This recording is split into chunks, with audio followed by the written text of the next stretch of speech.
Tired of your project data living in separate silos? Today, I'm going to show you how to sync Basecamp with Google Sheets, unlocking a powerful combination for data analysis and reporting in just a few easy steps. First, you'll need a tool that can bridge the gap between the two platforms.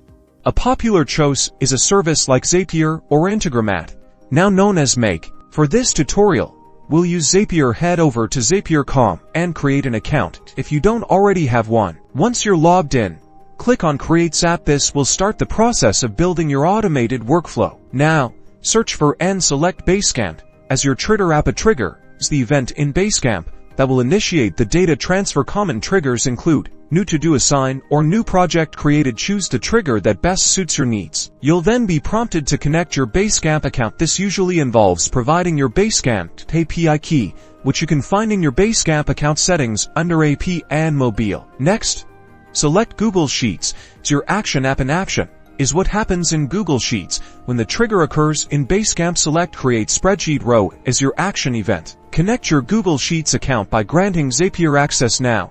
Choose the specific spreadsheet and worksheet you want to populate with Basecamp data. This is where the magic happens. Map the data fields from Basecamp to the corresponding columns in your Google Sheet. For example, you can map the to-do name in Basecamp to the task name column in Google Sheets and due date to the deadline column. Once you've mapped all the relevant fields, test your Zap to ensure everything is working correctly. If the test is successful, turn your Zap on. Now, whenever your chosen trigger event occurs in Basecamp, the corresponding data will automatically be added to your Google Sheet, giving you a centralized location for all your project information. This will help you streamline processes and reduce manual work. Remember to subscribe for more project management tips.